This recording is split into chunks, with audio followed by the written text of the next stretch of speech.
ഖലീഫ പൃഥ്വിരാജ് നായകനാകുന്ന വൈശാഖ് സംവിധാനം ചെയ്യുന്ന ഏറ്റവും പുതിയ ചിത്രം ഓഗസ്റ്റ് 20 വേൾഡ് വൈഡ് റിലീസാണ്. ബുക്ക് മൈ ഷോയിലൊക്കെ ടിക്കറ്റും ഒക്കെ ബുക്കിങ്ങിന്റെ എല്ലാം തുടങ്ങിക്കഴിഞ്ഞു. ഓൾറെഡി ഇപ്പോൾ ഞാനൊക്കെ ആദ്യത്തെ ഷോയ്ക്ക് ബുക്ക് ചെയ്ത് കഴിഞ്ഞ പടമാണ്.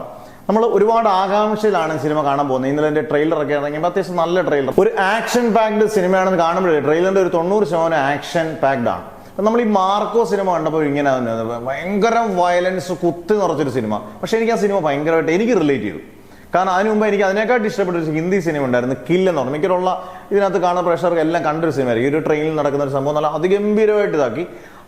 മാർക്കോ ആണെങ്കിലും ഉണ്ണി മുകുന്ദന്റെ ബ്രൂട്ടലായിട്ടുള്ള വയലൻസ് ഉള്ള ആക്ഷൻ ആണെങ്കിൽ പോലും നമുക്ക് ഇഷ്ടപ്പെട്ടു. ഇതിനകത്തും ഗംഭീര ആക്ഷൻ സീക്വൻസ് പൃഥ്വിരാജ് ചെയ്യുമെന്നും നല്ല അടിപൊളി ആക്ഷൻ ഡയറക്ടറോടാണ് വൈശാഖ്. കാരണം പുലിമുരുകനായാലും ഒക്കെ പ്രത്യേക രീതിയിൽ ഏത് രീതിയിലുള്ള ആക്ഷൻ ചെയ്യാനും പറ്റിയൊരു ഡയറക്ടറോടാണ്. അതിന് നല്ലൊരു കൊറിയോഗ്രാഫിനെ പുള്ളി നിർത്തി പുള്ളിയോട് അതിനകത്ത് ചെയ്യുന്ന ഒരാളാണ്, പുള്ളി അതിന് കോൺട്രിബ്യൂട്ട് ചെയ്യുന്ന ഒരാളാണ് വൈശാഖ്. അങ്ങനെ വൈശാഖും പൃഥ്വിരാജും കൂടെ ചേരുമ്പം എന്തായാലും ഒരു നല്ലൊരു ഗംഭീര ഒരു ആക്ഷൻ പാക്ഡ് സിനിമ തന്നെയാണ് പ്രതീക്ഷിക്കുന്ന ആൾക്കാരെല്ലാം.